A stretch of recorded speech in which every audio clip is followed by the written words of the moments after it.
تبارك الذي نزل الفرقان على عبده ليكون للعالمين. بسم الله الرحمن الرحيم. اللهم صل على محمد وعلى آل محمد كما صليت على إبراهيم وعلى آل إبراهيم إنك حميد مجيد. اللهم بارك على محمد وعلى آل محمد كما باركت على إبراهيم وعلى آل إبراهيم إنك حميد مجيد.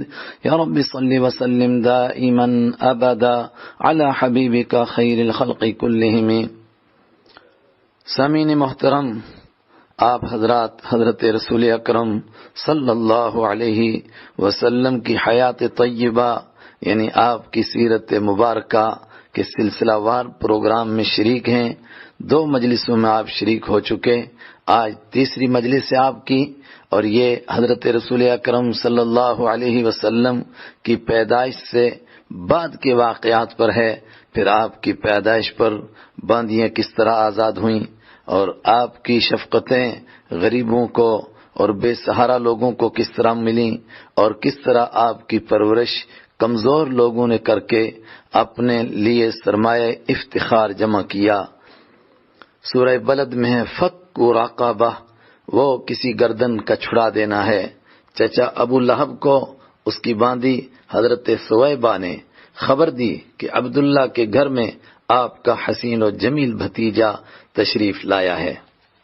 اس نے خوشی میں انگلی سے اشارہ کر کے اعلان کر دیا کہ جا تو آزاد ہے.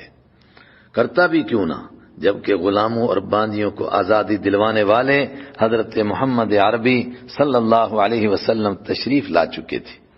حضرت آمنہ نے کچھ دن دودھ پلایا، پھر کچھ دن آزاد ہونے والی باندی حضرت سویبہ نے دودھ پلایا. انہوں نے اس سے پہلے آپ صلی اللہ علیہ وسلم کے چچا حضرت حمزہ اور حضرت ابو سلمہ کو بھی دودھ پلایا تھا. اس طرح وہ دونوں آپ کے دودھ کی طرف سے یعنی رضاعی بھائی بھی ہوئے. ان کی گود میں اس وقت ان کے بیٹے مسروح تھے. واضح رہے، بعض مورخین اور سیرت نگاروں کا خیال ہے کہ حضرت سویبہ ایمان لائیں اور وہ صحابیہ بنی، جبکہ دوسروں کا کہنا ہے کہ نبوت کے اعلان سے پہلے ہی وہ اس دنیا سے تشریف لے گئیں اور وہ ایمان کے دور تک نہیں پہنچ پائیں. واللہ اعلم. عقیقہ اور تسمیہ.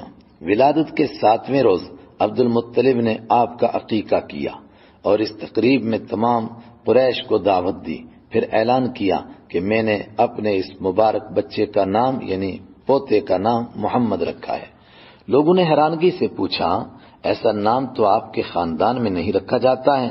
جواب دیا میں نے یہ نام اس لیے رکھا کہ اللہ آسمان پر اور اللہ کی مخلوق زمین پر اس بچے کی حمد و ثنا کرے، کیونکہ محمد کا ترجمہ ہے وہ ذات جس کی بہت زیادہ تعریف کی جائے. بعض روایات میں یہ بھی آتا ہے کہ یہ نام ان کو خواب میں بتلایا گیا تھا. واللہ اعلم.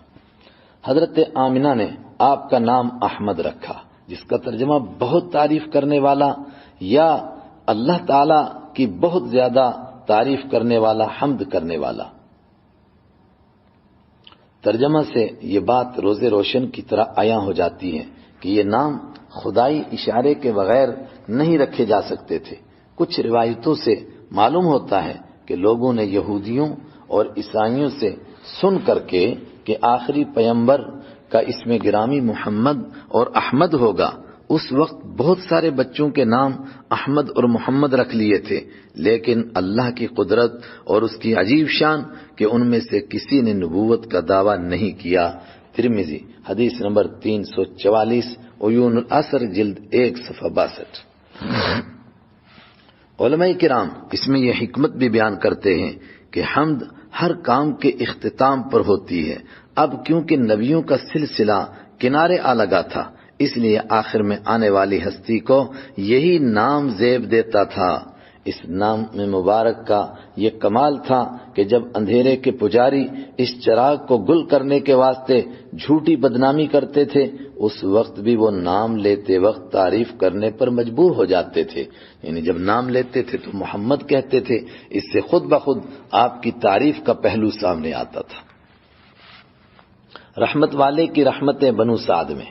اللہ تعالیٰ ہی اپنے رازوں کو جانتے ہیں کہ اس نے اپنے پیارے نبی محمد صلی اللہ علیہ وسلم کو وہاں پیدا فرمایا جہاں ساری دنیا سے الگ ہی یہ رواج تھا کہ بڑے اور اونچے گھرانے کے لوگ اپنے بچوں کو دودھ پلانے کے لیے مکہ مکرمہ سے باہر کسی گاؤں یا دیہات میں بھیج دیتے تھے تاکہ بچہ اصلی عربی تہذیب، اصل عربی زبان سیکھ سکے، نیز صاف ستھرے ہوا میں اس کی اچھی طرح پرورش ہو سکے۔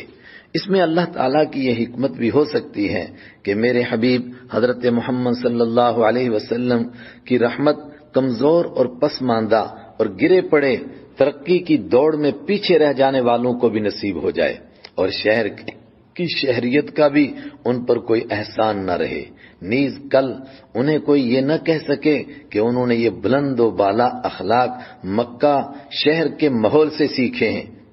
خیر، راز جو بھی ہو، کچھ ہی دنوں کے بعد طائف سے آگے مکہ مکرمہ سے تقریباً 150 کلومیٹر دور پہاڑوں میں ایک پہاڑی کی چوٹی پر شحتہ نامی گاؤں میں بنو سعد کا ایک قبیلہ رہتا تھا۔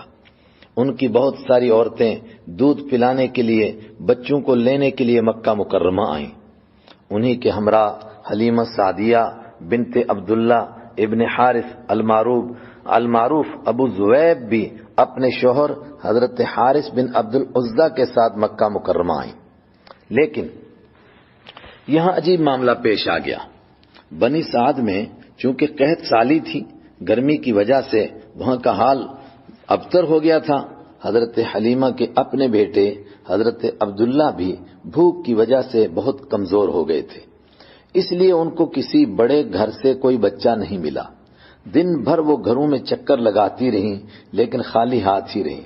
ادھر حضرت رحمت عالم صلی اللہ علیہ وسلم کو بہت ساری عورتوں نے کئی مرتبہ دیکھا، بلکہ حضرت حلیمہ نے بھی دیکھا، بہت پیارے لگے، دل نے بھی بہت چاہا، لیکن ہائے دنیا کی لالچ، ایک تو یتیم ہیں، دوسرے حضرت عبداللہ بے شک سردار مکہ ہیں، لیکن سردار مکہ ہونے کے باوجود مالی حالت ان کی بہت کمزور ہے۔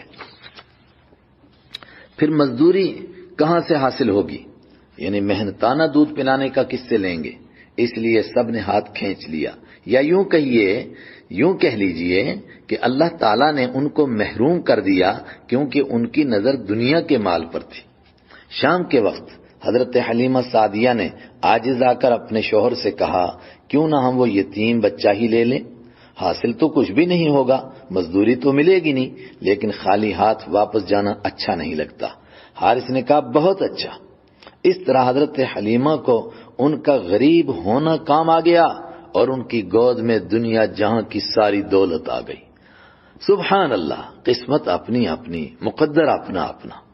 حضرت حلیمہ سعدیہ فرماتی ہیں، میرے پاس سواری کے لیے ایک سفید لاغر اور دبلی گدھی اور ایک اونٹنی تھی، جس کا حال یہ تھا کہ ایک قطرہ دودھ کا نہیں نکلتا تھا، جس کی لاغری کا میری سہیلیاں مجھے بار بار تانا دیتی تھیں۔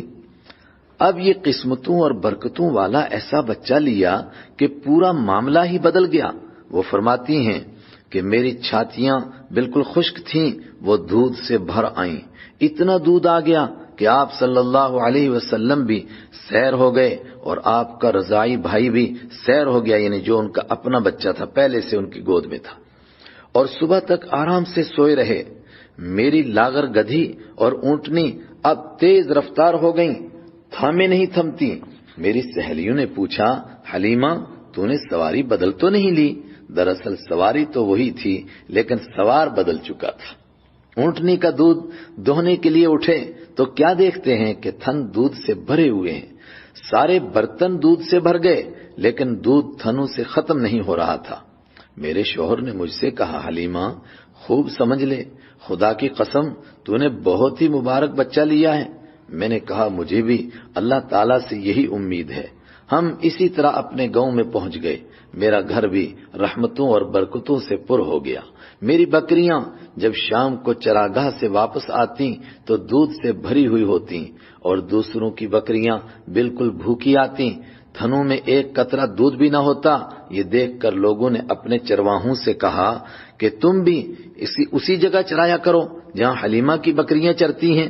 چنانچہ ایسا ہی کیا گیا، مگر پھر بھی یہی ہوا کہ شام کو حلیمہ کی بکریاں پیٹ بھری ہوئی دودھ سے لبریز ہو کر آتی اور دوسری بکریاں بھوکی واپس آتی، تھنوں میں دودھ کا ایک قطرہ بھی نہ ہوتا۔ پھر وہ چرواہوں کو ڈانٹتے، لیکن ان کو حقیقت کا کیا علم تھا۔ اس طرح برکتوں اور رحمتوں کے ساتھ 2 سال مکمل ہو گئے۔ حضرت رحمت دو عالم صلی اللہ علیہ وسلم کی برکت سے رضائی بھائی حضرت عبداللہ اور رضائی بہن حضرت شیمہ نے کچھ دن سکون سے گزارے۔ حضرت حلیمہ فرماتی ہیں 2 سال پورے ہو گئے تو میں نے دودھ چھوڑا دیا۔ اس وقت یہ بچے دوسرے بچوں کے مقابلے میں کافی بڑے لگتے تھے۔ قاعدہ اور قانون کے مطابق اب والدہ کو واپس دینے کا وقت ہو چکا تھا، لیکن ہمارا دل نہیں چاہتا تھا کہ اس بچے کو واپس کر دیں۔ دل کی تڑپ تھی کہ اس کی برکتوں اور رحمتوں سے کچھ وقت اور فائدہ حاصل کر لیں۔ اس کے لیے طرح طرح کے بہانے تلاش کرنے لگے۔ وعدہ کی مجبوری کی بنا پر واپس والدہ کے پاس لے تو آئی، مگر پہنچتے ہی میں نے درخواست کر دی کہ اس در یتیم کو چند روز اور میرے ہی پاس چھوڑ دیں، یہ کچھ پرورش حاصل کر لے گا اور میری آنکھیں بھی ٹھنڈی رہیں گی۔ اللہ کی شان کہ مکہ میں کوئی وبا پھیلی ہوئی تھی ان دنوں میں، جس کی وجہ سے حضرت آمنہ نے میری درخواست فوراً قبول فرما لی اور مجھے مزید 2 سال کی اجازت دے دی۔ پھر میں اس خوشی کو کیسے بیان کروں جو واپسی پر مجھے حاصل ہوئی۔ البدایہ والنہایہ جلد 2 صفحہ 287۔ سینہ مبارک چاک کیا جاتا ہے، بڑا اہم واقعہ۔ حضرت حلیمہ سعدیہ ہی فرماتی ہیں حضرت نبی اکرم صلی اللہ علیہ وسلم 3 یا 4 سال کے تھے تو میرے بچوں کے ساتھ بکریاں چرانے لگ گئے۔ جس طرح دودھ پینے میں آپ کی ایک الگ شان تھی کہ کبھی دونوں چھاتیوں کا دودھ نہیں پیا، دوسری چھاتی اپنے رضائی بھائی عبداللہ کے لیے چھوڑ دیتے تھے۔ اسی طرح بکریوں کے ساتھ بھی وہ اخلاق اور کردار میں دوسرے بچوں سے بالکل الگ ایک اعلیٰ شان کے مالک تھے، جس کی وجہ سے بچے بھی آپ صلی اللہ علیہ وسلم سے بہت پیار کرتے تھے۔ بچے کھیل کود میں مشغول ہو جاتے، لیکن آپ صلی اللہ علیہ وسلم ایک جگہ بیٹھ کر بکریوں کی حفاظت کرتے تھے۔ 4 سال کی عمر میں ایک عجیب واقعہ پیش آیا، جس کا تذکرہ سیرت کی کتابوں کے علاوہ حدیث کی کتابوں میں بھی تفصیل کے ساتھ موجود ہے کہ ایک روز آپ رضائی بھائی بہنوں کے ساتھ بکریاں چرانے کے لیے جنگل گئے ہوئے تھے کہ اچانک سفید لباس والے 2 فرشتے انسانی شکل میں آئے اور آپ صلی اللہ علیہ وسلم کو زمین پر لٹا کر سینہ مبارک چاک کر کے قلب مطہر کو نکالا اور زمزم سے دھویا، نیز اس میں سے جمے ہوئے خون کے سے ایک ٹکڑے کو نکال کر کہا یہ شیطان کا حصہ تھا جو نکال دیا گیا۔ دوسرے بچے یہ منظر دیکھ کر، یہ عجیب و غریب واقعہ دیکھ کر ڈر گئے اور گھر کی طرف دوڑتے ہوئے آئے۔ حضرت حلیمہ سے کہا ہمارے قریشی بھائی کو اس طرح 2 آدمی نے قتل کر دیا ہے۔ یہ واقعہ سنتے ہی حلیمہ اور ان کے شوہر کے ہوش اڑ گئے کہ یہ کیا ہو گیا ہے۔ دوڑتے ہوئے پہنچے تو دیکھا کہ آپ ایک جگہ کھڑے ہیں اور کچھ سہمے ہوئے ہیں، چہرہ انور کا رنگ فق ہے۔ پوچھا کیا ہوا؟ حضرت نے صلی اللہ علیہ وسلم نے پورا واقعہ سنا دیا۔ حضرت حلیمہ سن کر بہت زیادہ گھبرا گئیں کہ یہ کیا معاملہ ہو گیا۔ دونوں نے مشورہ کر کے یہ فیصلہ کیا کہ نہ چاہتے ہوئے بھی اب اس مبارک ہستی کو والدہ کے سپرد کرنا ضروری ہو گیا ہے۔ حضرت حلیمہ اور ان کے شوہر نبی اکرم صلی اللہ علیہ وسلم کو لے کر ڈرتے ڈرتے مکہ پہنچ گئے۔ حضرت آمنہ کو پورا قصہ سنایا۔ انہوں نے بڑے اطمینان کے ساتھ فرمایا میرے اس بچے کی کچھ شان ہی نرالی ہے، میں تو پہلے دن سے ہی اس طرح کی بہت حیرت ناک باتیں دیکھتی رہی ہوں، آپ پریشان نہ ہوں، اللہ پر چھوڑ دیں۔ ابن ہشام جلد 1 صفحہ 185۔ یہ ایک ڈر تھا جس کی بنا پر حضرت حلیمہ نبی اکرم صلی اللہ علیہ وسلم کو مکہ واپس لانے پر مجبور ہو گئیں، ورنہ جو برکتیں انہوں نے 4 سال میں اپنی آنکھوں سے دیکھی تھیں ان کے بعد وہ واپس کب کرتی۔ اس طرح 4 سال کی عمر میں کائنات کے سردار، نبیوں کے امام، رحمت للعالمین صلی اللہ علیہ وسلم اپنی ماں کی آنکھوں کو ٹھنڈک پہنچانے کے لیے ماں کی ٹھنڈی چھاؤں میں آ گئے، لیکن اللہ تعالیٰ کو کچھ اور ہی منظور تھا۔ ابھی 2 سال ہی گزرے تھے کہ والدہ محترمہ حضرت آمنہ کو خیال آیا کہ ان رشتہ داروں سے تو کئی بار ملاقات ہو چکی ہے اور انہوں نے آپ کی زیارت کر کے بہرحال اپنی آنکھیں ٹھنڈی کی، لیکن آپ کے دادا عبد المطلب کا ننھیال آرزو مند ہے، اور کچھ مورخین لکھتے ہیں کہ در حقیقت ان کو اپنے شوہر کی بہت یاد آ رہی تھی، وہ ان کی قبر پر جانا چاہتی تھی۔ بات جو بھی ہو، 6 سال کی عمر مبارک میں حضرت آمنہ نے اپنے لاڈلے چاند کو مدینہ لے جانے کا فیصلہ کر لیا۔ اس سفر میں حضرت آمنہ کے ہمراہ حضرت نبی اکرم صلی اللہ علیہ وسلم اور ان کی باندی حضرت ام ایمن تھی، جو آپ کی دائی بھی لگتی تھی۔ مدینہ منورہ میں 1 مہینے تک حضرت عبد المطلب کے ننھیال بنو نجار میں رہے، وہیں قیام فرمایا۔ اس 1 مہینے میں حضرت رحمت عالم صلی اللہ علیہ وسلم نے یہاں ایک تالاب میں تیرنا سیکھا۔ کچھ روایتوں میں آتا ہے کہ مدینہ میں کچھ یہودی عالموں نے آپ صلی اللہ علیہ وسلم کو پہچان لیا تھا کہ یہ آخری نبی ہوں گے، اور یہ بات مدینہ میں پھیل گئی۔ پھر کچھ تو اپنی پرانی کتابوں کو تلاش کر کے خوشخبری دیتے تھے، لوگوں کو خوشخبری دیتے تھے کہ وہ ہستی جن کے انتظار میں سب تھے وہ آ گئے ہیں، اور کچھ تعصب اور ضد کی بنا پر لوگوں کو ڈراتے تھے کہ آخری نبی تشریف لے آئے، اب اس سورج کے طلوع ہونے کے بعد ہمارے ٹمٹماتے چراغوں کا کیا ہوگا۔ انہی باتوں کی وجہ سے حضرت آمنہ نے 1 مہینے کے بعد ہی واپسی کا انتظام کر لیا، ورنہ اتنا جلدی یہ ننھیال والے ان کو چھوڑنے والے نہیں تھے۔ والدہ محترمہ کی وفات اور دادا کی پرورش، قرآن پاک نے اس موقع پر عجیب بات فرمائی، فَأَمَّا الْيَتِيمَ فَلَا تَقْهَرْ، تو آپ یتیم پر سختی نہ کیجیے۔ جن کا سایہ پوری دنیا کو نصیب ہونا تھا، اللہ تعالیٰ ان کو والدہ محترمہ کے سایہ کا محتاج کب کرنے والا تھا؟ دنیا میں تشریف لانے سے قبل ہی والد محترم کا سایہ اٹھ چکا تھا، جیسا کہ ہم پیچھے سن چکے۔ اب 6 سال کی عمر میں والدہ محترمہ کی ٹھنڈی چھاؤں سے بھی الگ کر کے کامل در یتیم ہونے کا شرف عطا کیا جا رہا تھا، اور خود ہی اس کی وجہ بھی بیان فرمائی، فَأَمَّا الْيَتِيمَ فَلَا تَقْهَرْ، تو آپ یتیم پر سختی نہ کیجیے کہ آپ یتیموں کے غمگسار بن سکیں اور دکھیوں کے دکھ کو محسوس کر سکیں اور یتیموں کو نہ جھڑکیں، اس لیے آپ ہی کو یتیم بنا دیا گیا ہے۔ اللہ اکبر! اللہ کو اپنی مخلوق سے کس قدر محبت ہے کہ یتیموں کا دکھ درد کا احساس پیدا کرنے کے لیے اپنے محبوب حضرت محمد صلی اللہ علیہ وسلم کو ہی یتیم بنا دیا۔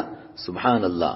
کہنے والوں نے کیا خوب کہا کہ یہ جوڑا یعنی حضرت آمنہ اور حضرت عبداللہ آپ کے والدین بس اتنے سے کام کے لیے دنیا میں آئے تھے، اپنا کام کر کے مالک الملک سے جا ملے، کیونکہ رخ مصطفیٰ ہے وہ آئینہ کہ اب ایسا دوسرا آئینہ نہ میری نگاہ خیال میں نہ دکان آئینہ ساز میں۔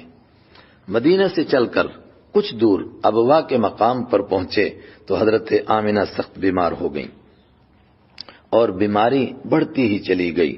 آخر میں جس طرح 6 سال پہلے ابوا کے قریب ہی مدینہ میں حضرت عبداللہ پردیس میں انتقال کر گئے تھے آپ کے والد محترم، اسی طرح آج ابوا کے بیابان سنسان پہاڑوں میں حضرت آمنہ بھی اپنے مالک سے جا ملی۔ اللہ تعالیٰ ہی جانتا ہے کہ اس بیابان اور ویران جگہ میں چرواہوں کی مدد سے حضرت ام ایمن نے کس طرح ان کو دفن کیا ہوگا۔ ہائے افسوس! 2 جہاں کے سردار نے 6 سال کی عمر میں یہ سارا منظر کس طرح اپنی آنکھوں سے دیکھا ہوگا۔ کچھ تاریخی روایتوں میں آتا ہے کہ حضرت ام ایمن نے آپ کو تسلی اور اطمینان دے کر مکہ کے لیے تیار تو کر لیا، لیکن آپ صلی اللہ علیہ وسلم 3 بار ام ایمن سے چھوٹ کر اپنی والدہ کی قبر سے لپٹ کر یہ فرماتے تھے، میں آپ کے بغیر کس طرح رہوں گا۔ ام ایمن کسی طرح سمجھا بجھا کر مکہ مکرمہ لے کر آ گئیں۔ وہ آپ سے پہلے بھی بہت زیادہ محبت کرتی تھیں اور اب تو اور زیادہ ہی پیار کرنے لگ گئیں۔ مکہ میں یہ خبر بنو ہاشم بطور خاص دادا عبد المطلب کے لیے رنج و غم کا سبب بن گئی، بلکہ بجلی بن کر ان پر ٹوٹی۔ اس وقت وہ 80 سال کے بزرگوار چراغ سحر اور ڈوبتے ہوئے سورج کے مانند تھے۔ اس نئے زخم نے تو ان کی کمر ہی توڑ دی۔ اب انہوں نے اپنے یتیم پوتے کو ایسا پیار دیا تاکہ آپ اپنے والدین کا غم بھول جائیں۔ عبد المطلب اپنے بیٹوں کے مقابلے میں آپ صلی اللہ علیہ وسلم سے بہت زیادہ پیار اور محبت کرتے تھے۔ وہ اپنے ساتھ ہی بٹھاتے، اگر کہیں جانا ہوتا ساتھ لے کر جاتے تھے، بلکہ روایتوں میں تو یہاں تک آتا ہے کہ عبد المطلب کے لیے خانہ کعبہ کے سائے میں ایک چٹائی بچھائی جاتی تھی جس پر کوئی بیٹھنے کی ہمت نہ کرتا تھا، مگر جب آپ صلی اللہ علیہ وسلم تشریف لاتے سیدھے اس چٹائی پر دادا کے ساتھ بیٹھ جاتے۔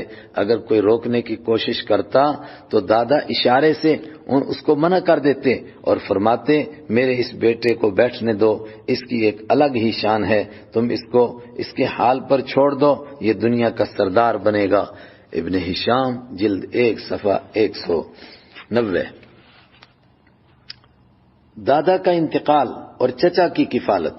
عبد المطلب اور ڈوبتے سورج کے عبد المطلب چراغ سحر اور ڈوبتے ہوئے سورج کے مانند تھے۔ آخر 2 سال کے بعد ہی تقریباً ان کی عمر 82 سال کی تھی، اس عمر میں انہوں نے بھی منہ موڑ لیا، اور اللہ تعالیٰ نے بھی اپنے حبیب صلی اللہ علیہ وسلم کو 2 سال سے زیادہ دادا کی پرورش میں نہیں رہنے دیا۔ آپ صلی اللہ علیہ وسلم کو محتاجگی بھی کس کی تھی؟ یہ تو دادا کی آنکھوں کو ٹھنڈا کرنے کا ایک بہانہ تھا۔ اس وقت آپ صلی اللہ علیہ وسلم 8 سال کی عمر کے تھے، جس میں دکھ درد کو ہر بچہ اچھی طرح سمجھ سکتا ہے۔ پھر آپ صلی اللہ علیہ وسلم کی تو شان ہی جدا تھی، نرم و نازک دل پر یہ ایک تازہ زخم تھا، لیکن بچوں کی طرح کوئی آہ و بکا، چیخ و پکار کچھ نہیں تھا، صرف آنکھوں سے آنسوں کی بارش تھی اور جنازے کے پیچھے پیچھے چل رہے تھے۔ عبد المطلب کے 10 بیٹے تھے، لیکن نبی اکرم صلی اللہ علیہ وسلم کے والد حضرت عبداللہ کے حقیقی اور عینی بھائی صرف ابو طالب تھے، ابو طالب کے علاوہ زبیر تھے۔ یہ دونوں آپ صلی اللہ علیہ وسلم سے بہت پیار کرتے تھے۔ ان میں بھی ابو طالب کچھ زیادہ ہی محبت کرتے تھے، اور ان کی اہلیہ فاطمہ بنت اسد بھی بہت شفقت کرتی تھی، اس لیے نبی اکرم صلی اللہ علیہ وسلم بھی ان کے ساتھ دوسروں سے زیادہ محبت فرماتے تھے۔ یہ سب کچھ دیکھتے ہوئے عبد المطلب نے وفات سے پہلے ہی آپ کو چچا ابو طالب کی کفالت میں دے کر اپنی آنکھوں کو ٹھنڈا کر لیا تھا، اور باقی چچا بھی اس پر راضی ہو گئے تھے۔ اے اللہ، تو ہی اپنے رازوں کو جانتا ہے۔ ابو طالب اپنے تمام بھائیوں میں سب سے زیادہ غریب تھے، ان سے تو حضرت عباس کی حالت بھی بہتر تھی، اور عبد العزیٰ یعنی ابو لہب آپ کا چچا تو مکہ کے سیٹھوں میں سے ایک بڑا سیٹھ تھا، لیکن اللہ تعالیٰ اپنے حبیب صلی اللہ علیہ وسلم پر کسی سیٹھ اور مالدار کا احسان نہیں رکھنا چاہتا تھا۔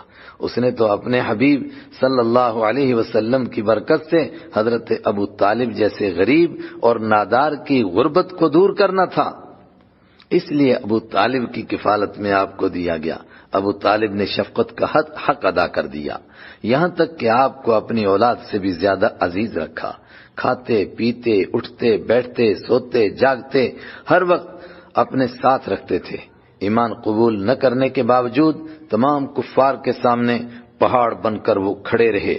ابو طالب کے وہ اعلیٰ اور اونچا اخلاق اور کردار تھے جن کی مثال پیش نہیں کی جا سکتی، بلکہ کہنے والوں نے تو یہاں تک کہہ دیا کہ آسمان کے نیچے روئے زمین پر ایسے چچا اور بھتیجا نہیں پائے جائیں گے۔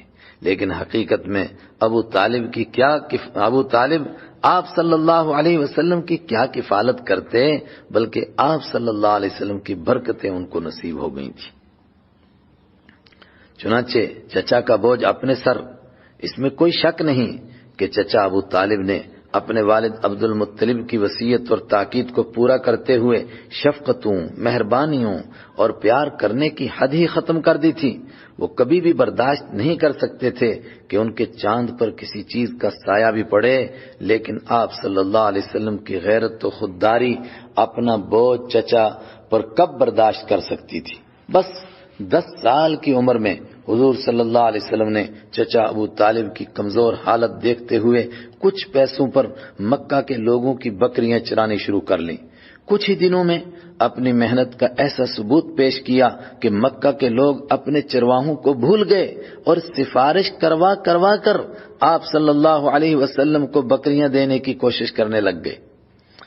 اسی طرح نبی اکرم صلی اللہ علیہ وسلم نے چچا کا بوجھ بھی اپنے سر لے لیا، یا یہ کہیے کہ یہ بکریاں چرانا نہیں تھا بلکہ اللہ تعالیٰ کی طرف سے یہ دنیا جہان کو سنبھالنے اور سارے جہان کو اپنے مدار پر لانے، یعنی سیدھے راستے پر چلانے کا طریقہ سکھانے کا انتظام ہو رہا تھا، اور بکریاں چرانے کے ذریعے اس کی عملی مشق کروائی جا رہی تھی۔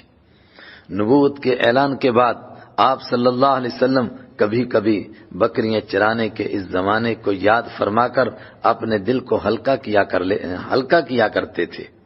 ایک بار صحابہ کرام کی ایک جماعت کے ساتھ ایک جنگل میں تشریف لے گئے تو فرمایا، بیریوں میں سے جو سیاہ ہوں، کالی ہوں، وہ پکی ہوئی اور میٹھی ہوتی ہیں، وہ کھاؤ۔ مجھے یہ تجربہ بکریاں چراتے ہوئے ہوا تھا۔ طبقات ابن سعد اور بخاری روایت نمبر 2207۔ ایک بار آنکھ کے درد پر ایک جنگلی جڑی کا تذکرہ فرمایا کہ میں نے بکریاں چراتے ہوئے دیکھی تھی۔ صحابہ کرام نے حیران ہو کر عرض کیا، حضرت آپ صلی اللہ علیہ وسلم نے بھی بکریاں چرائی ہیں؟ آپ صلی اللہ علیہ وسلم نے فرمایا، کوئی نبی ایسا نہیں گزرا جس نے بکریاں نہ چرائی ہوں۔ فتح الباری جلد 4 صفحہ 464۔ شام کا سفر اور بحیرہ راہب سے ملاقات۔ پیچھے یہ بات آ چکی ہے کہ مکہ کے لوگ 2 تجارتی سفر کیا کرتے تھے، ایک یمن کی جانب، دوسرا شام کی جانب۔ ان کی معیشت کا نظام انہی 2 سفروں پر چلتا تھا۔ حضرت نبی اکرم صلی اللہ علیہ وسلم کی عمر مبارک تقریباً 12 سال کی ہوگی کہ چچا ابو طالب نے دوسرے مسافروں کے ساتھ شام کے سفر کا پختہ ارادہ کر لیا۔ ابو طالب سفر کی مشقتوں، مصیبتوں سے بخوبی واقف تھے، اس لیے وہ بچوں میں سے کسی کو اپنے ساتھ نہیں لے جا رہے تھے، اور اپنے بھتیجے کی تو وہ معمولی سی پریشانی بھی برداشت نہیں کر سکتے تھے۔ لیکن جب نبی اکرم صلی اللہ علیہ وسلم کو معلوم ہوا تو آپ بضد ہو گئے کہ مجھے بھی اپنے ساتھ لے چلو۔ مطلب یہ تھا کہ اس طرح چچا کا بوجھ تھوڑا کم ہو جائے گا۔ چچا بھی اپنے بھتیجے کا دل ٹوٹتے ہوئے کب دیکھ سکتے تھے۔ آخر انہوں نے حضرت نبی اکرم صلی اللہ علیہ وسلم کو اجازت دے دی تو آپ خوش ہو گئے۔ دراصل ابو طالب اپنے بھتیجے میں کچھ ایسی اعلیٰ کردار کی باتیں دیکھتے تھے جو اس عمر کے بچوں میں بالکل نہیں پائی جاتی ہیں۔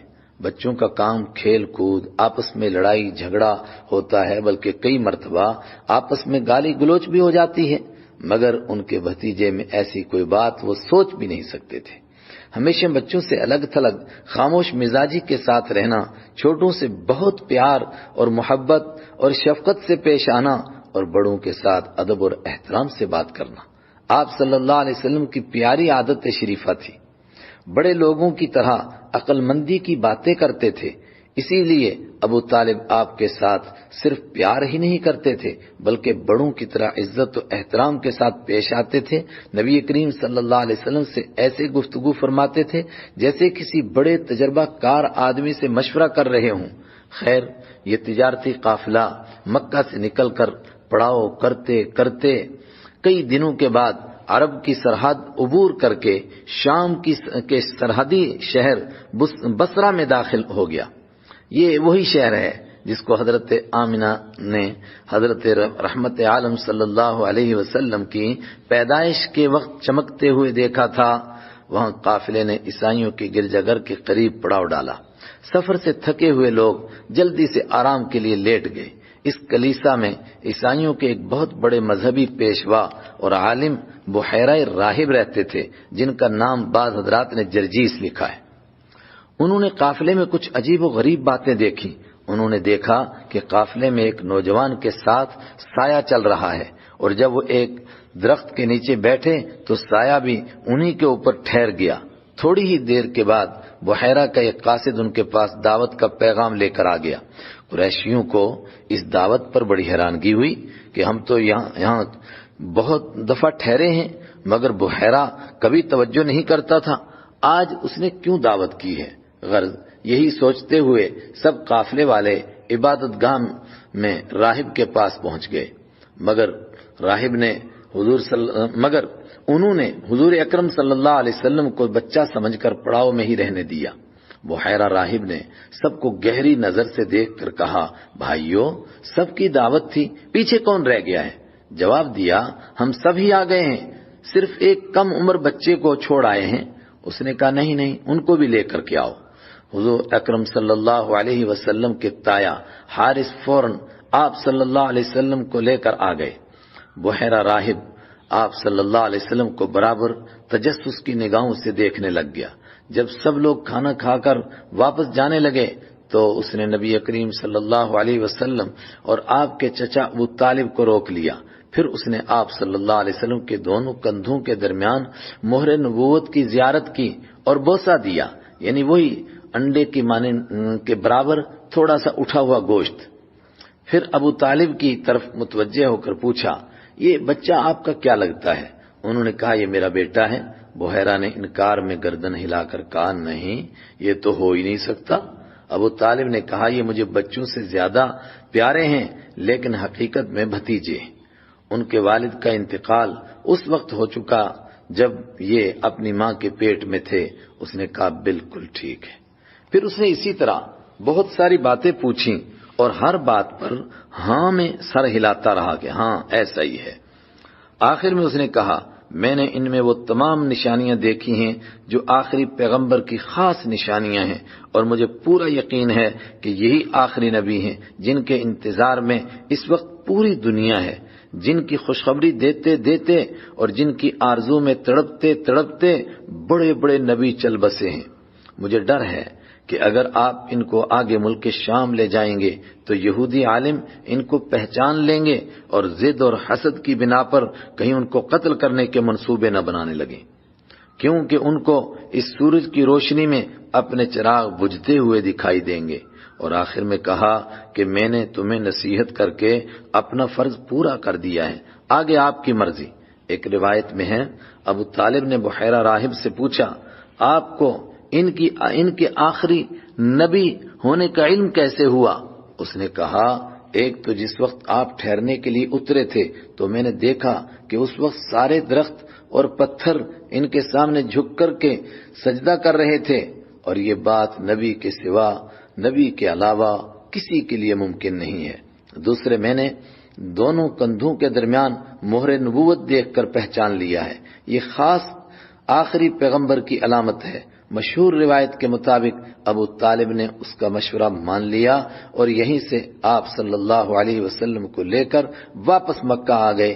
البدایہ والنہایہ جلد 2 صفحہ 299۔ یہاں ایک بات رک کر کے سوچیں، ابو طالب کے لیے بحیرہ راہب کی یہ باتیں کوئی اجنبی نہیں تھی، کیونکہ اس طرح کی کئی ساری باتیں اس سے پہلے بنو سعد میں، پھر والدہ کی پرورش کے دوران مکہ میں اور اس کے بعد مدینہ کے سفر میں پیش آ چکی تھی، جن کی تفصیل بڑی کتابوں میں دیکھی جا سکتی ہے۔ اس لیے ابو طالب کو اس بات پر کوئی تعجب اور حیرانگی نہیں ہوئی۔ ہاں، اس پر تعجب ضرور ہونا چاہیے کہ اتنا کچھ دیکھنے کے باوجود ابو طالب کو ایمان نصیب نہیں ہوا اور وہ ایمان سے محروم ہی دنیا سے چلے گئے۔ آج ہم اپنی مجلس کا اسی پر اختتام کرتے ہیں۔ وآخر دعوانا ان الحمد للہ رب العالمین وصلی اللہ علی النبی الکریم۔